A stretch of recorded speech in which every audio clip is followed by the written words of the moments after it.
Hallelujah. The scripture says, the Lord is my light and my salvation.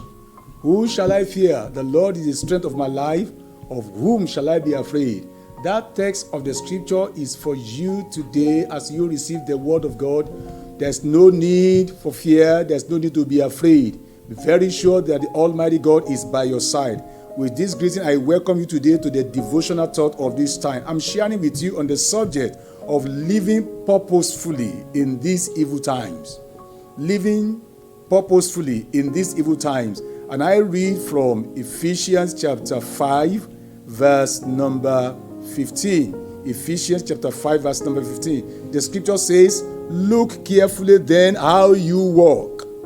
Live purposefully and worthily and accurately, not as unwise and witless, but as wise, sensible, and intelligent people, living purposefully in these evil times. You see, the emphasis in this verse of the scripture that I just shared with you is living purposefully. Because in that text of the scripture, this verse 15 of the scripture, there are 4 ways that the scripture invites the believer to live.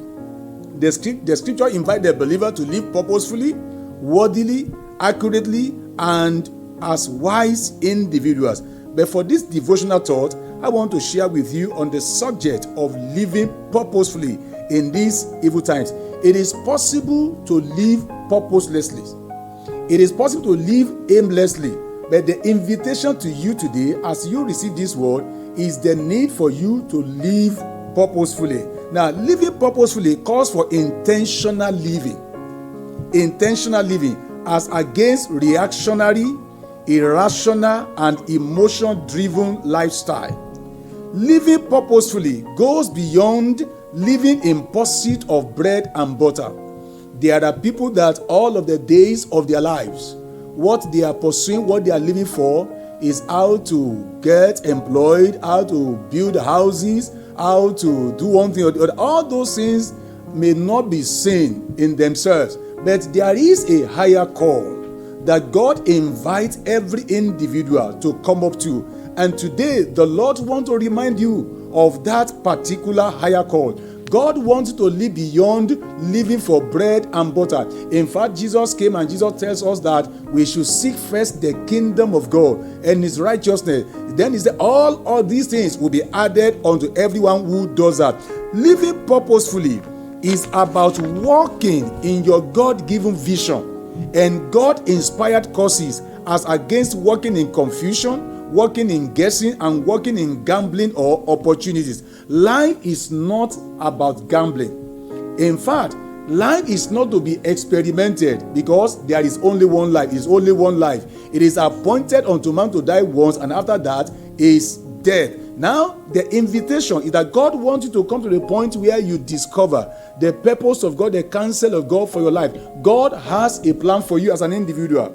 God has a purpose for you. You are created to be an answer to the question of life as far as God is concerned. Ever before you are conceived, the scripture tells us that even ever before you are formed in your mother's womb, God has a plan for you. God has a purpose for you. Now, if somebody has ever told you that you are a useless individual, don't forget that that individual is not God. That individual is not your creator. There is a God who has a purpose for you. He has a plan in mind, and he has created you to be an answer to the question, a particular question in your generation, in your location, or wherever God has planted for you. I want to assure you this moment, it doesn't matter how planless your life may appear to be to you, or how useless it appears to be to you, or how meaningless. Listen, this day, God has a plan for you, and God wants you to discover that God-inspired causes, that God-inspired purpose, and follow it. You can secure the purpose of God as you discover God's vision for your life, because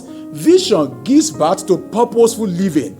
A visionless man is a man without purpose. But when you are a man of vision, now your vision actually will be derived from the purpose of God in your life. There is a popular saying that goes by the word, when purpose is not known, abuse is inevitable. Thus, there's a need for the discovery of life's purpose through the securing of a God-given vision And what is vision? Vision is a revelation of what God is doing that He has prepared you for, packaged you for, to be a part of, and invited you to be a part of. There can be no true vision without an initial relationship with God through the Lord Jesus Christ. It is true that some people have interpreted vision to be the imagination of a preferred future. That may be okay, that may be good, but something is not vision. The pursuit of life is not yet a vision unless it aligns to the will of God for your life. So when we talk about true vision, we are talking about a kind of vision that is God-given and God-driven and God-sustained. You can't live purposefully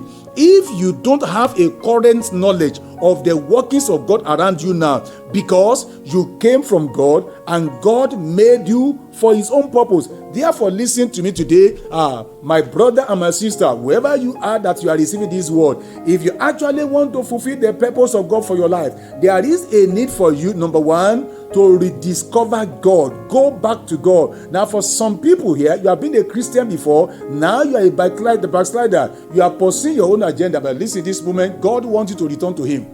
God does not want you to go in your way, on your own personal way. What you need now is not just asking for God's speed in what you are doing. There's a need for somebody receiving this word to return. The invitation to you today is to return. If you are going to live a purposeful life, there's a need for you to return to God. Now, you must find your root and your source in God. Now, the only way to find your source in God is when you accept Jesus Christ as your Lord and your Savior. Jesus is the one who gives back to purposeful living, purposeful life in all things. Therefore, today, I want to ask you, do you have Jesus in your life? A life without Jesus, a life outside of Jesus, is a visionless life, is a purposeless life.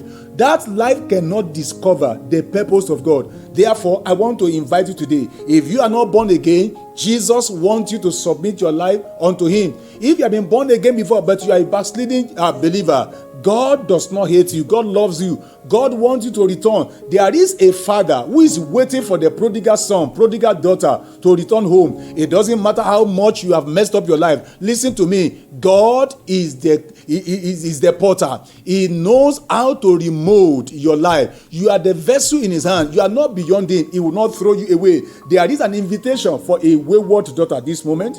There is an invitation to a prodigal son this moment. God wants you to return home. It is because of you that this word is sent for. Therefore, let there be returning. Come back home so that you can discover and live out the reason why God has made you the way He has made you. It is my prayer that the message of returning to God today will keep on residing in your heart until you return. And also for somebody, I pray for you that the message of coming to God, accepting Jesus as your Lord and your Savior, will be keep on resounding in your life until you return to Him in the name of the Lord Jesus Christ. Mark this word as you close this chapter. God has not created you to be a waste. He created you for a purpose. Father, we thank you for the power of your word. We ask, oh God, this moment for as many that needs to return to their Father in relationship. Lord God Almighty, let the grace of returning rest upon them in Jesus' name. For as many that need, oh God, to come back home, backsliders, Father, we also pray, let the grace of coming back to their Father rest upon them in Jesus' name. I pray, oh God, as men who are seeking answer to the purpose of their life, I ask, oh God, that the light of God break forth upon them in such a way, oh God, the light that rests upon them will draw them back to the counsel of God in the name of Jesus Christ. Thank you, because you will make the life of as many listeners to this message meaningful once again. Thank you, Heavenly Father. In Jesus' name we have prayed. Amen. By the grace of God, I hope to meet with you on this same platform again to continue on the same thought. God bless you.